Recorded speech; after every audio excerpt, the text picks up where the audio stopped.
bom dia, galera do sexto ano, tudo bem com vocês? Que maravilha, mais um encontro, mais uma semana juntos, não é? Com a graça de Deus e que Deus venha nos guardar, né? De todo mal. Amém. Galerinha, na última aula, o assunto que nós estamos tratando seria a arte rupestre, tá? É a arte rupestre no caso. No entanto, né, na aula passada, não sei se deu tempo para vocês fazerem aí as páginas 138 a 140, né? Se não deu, a tia vai dar um tempinho aí da aula para que vocês concluam essa atividade, para que possamos fazer a correção, né? E entrarmos aí no assunto ainda dentro da arte rupestre, só que extremamente nosso. A arte rupestre no Brasil. Porque até então, nós estávamos falando de descobertas na Indonésia, em todos os lugares do mundo, e a impressão que dá é que o Brasil sempre fica para escanteio. Mas não, o nosso país também, por ser enorme, né? Ele tem muita coisa aí interessante, né? E pouco divulgada, infelizmente. Mas aqui a arte rupestre no nosso país, né? Inclusive está aqui bem pertinho da gente, no Piauí, né? Foi descoberto ali na década de 70 a Serra do Capivari. Está dizendo aqui, ó, lá no Parque Nacional do Capivari, não, desculpa, confundi. Capivara, ó. Parque Nacional da Serra de Capivara, Piauí, tá? Lá tem registros aí de arte rupestre.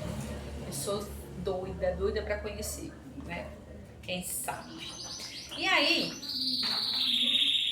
ele vai falar aqui que exatamente isso que eu vou dizer para vocês agora. Que no nosso país também tem muita coisa, né? Porém, poucas ainda não conseguiu se salvar muita coisa, né? Mas através desses registros a gente conseguiu perceber que é da época do Paleolítico, né? O período mais antigo, né? Que se tem ainda. Mas o interessante é que vocês lembram que a tia falou da escultura, né? Logo quando a gente começou a falar sobre a arte rupestre, sobre a escultura nesse período pré-histórico. Inclusive tinha Venas de Windsor, né? Que foi o pessoal buscou as imagens e tudo mais. E aqui no Brasil, a gente vai se destacar pela cerâmica. Foram encontradas cerâmicas dessa época. Então, esse homem primitivo, né? Ele mesmo fazia os seus utensílios. E reparem como ele era inteligente para a época, né? A gente não imagina como seria viver hoje sem o recurso do celular, sem a internet, enfim, né? Imagina naquela época que não tinha nada, nem TV, nem rádio, nem nada, né? Eles tinham que ser realmente muito criativos, né? Então, aqui esse capítulo vai estar extremamente ligado às nossas raízes, né? Aos nossos homens, aos nossos ancestrais, e a gente vai aprender uma certa de coisas. Dentro da arte rupestre foram feitas algumas divisões para que fosse mais fácil compreender, tá? E essas divisões são chamadas de tradições. E lá na página 143, nós vamos ter a tradição agreste, vamos ter, virando aí a página, a tradição nordeste, a tradição São Francisco, a tradição Planalto, a tradição litorânea catarinense, porque o nosso país é grande, minha gente. Tradição meridional, tradição geométrica e tradição amazônica, tá? Porque foram divididos porque se encontraram muitos tipos de obras, né? De obras de rupestre. E tinha que ter uma identificação para cada uma. Como eu vou dar de novo o exemplo da língua portuguesa. Nós temos diversos tipos de texto que nós chamamos de gêneros textuais, não é? Tem o gênero receita, o gênero carta, o gênero notícia, porque cada tipo de texto tem a sua funcionalidade. a sua intenção e um público para isso, não é isso? Exatamente, as artes rupestres também, cada uma tem a sua especificidade, ou seja, ela estava querendo representar alguma coisa, mostrar alguma coisa, um objeto em comum. E para que nós pudéssemos entender isso de uma forma muito mais individualizada, foi-se que colocaram essas tradições, que nós vamos ler o capítulo, né? Eu acho que vai dar um tempinho aí também para a leitura do capítulo. Vou colocar também aí para vocês no grupo os vídeos dos QR Codes aqui, que são muito legais, tá? E que vocês vão perceber ainda mais como nossa história é legal e como temos aí coisas que deveríamos divulgar mais, né? Para todo mundo ficar sabendo do quanto o nosso país é rico em história, em arte, em tudo, né? E aí, se der tempo, a gente vai fazer umas atividades extras bem legais. Mas, de antemão, eu quero pedir o seguinte. Lá na página 150, tem uma atividade aqui,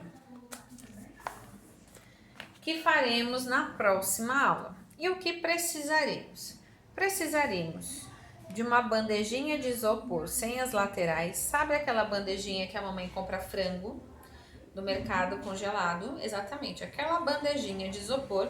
Você vai recortar aquelas laterais e vai ficar só com a parte do fundo. Depois, nós vamos fazer um desenho rupestre.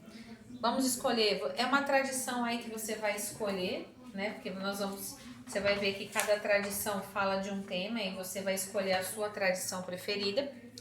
Vai fazer o desenho aqui com a ponta de um palito, a ponta da tesoura, enfim.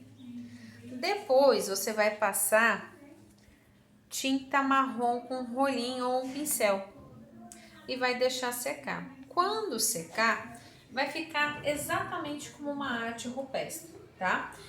E interessante é que a tinta, ela vai entrar aqui nessa parte que você desenhou e ela vai destacar, vai ficar bem interessante, tá bom? Então, isso aqui é para a nossa próxima aula.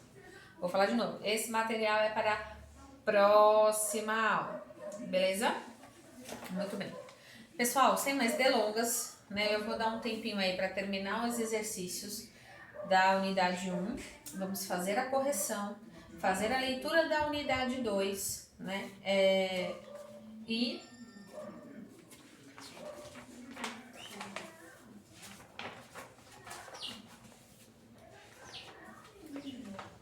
tô doida para mostrar para vocês, mas eu não posso.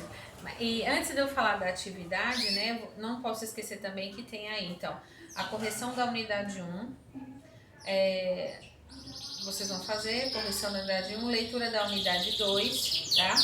Depois a tia vai colocar os vídeos complementares aqui, para que vocês possam ainda facilitar ainda mais a compreensão sobre o tema, né? Vou passar a atividade envolvendo desenhos hoje. E para a próxima aula, nós vamos usar essa bandejinha de isopor, tá certo? Combinado? Próxima aula é a bandejinha de isopor. Não esqueçam, anotem na agenda, porque a agenda a gente precisa usar mesmo estando em casa, para que possamos nos organizar e não esquecer nada. Então, anotem aí na agenda o que precisaremos, tá certo? E a tinta tem que ser marrom. Tia, fui na loja e não encontrei marrom. Muito fácil, a gente mistura a tinta vermelha com verde e dá marrom, tá bom? Sem problema. Combinado? Então, daqui a pouco, lá no nosso grupo de estudos, para que a gente possa aproveitar o nosso tempo ao máximo, que hoje a gente precisa colocar essas atividades em ordem, tá bom? Beijo e até daqui a pouco.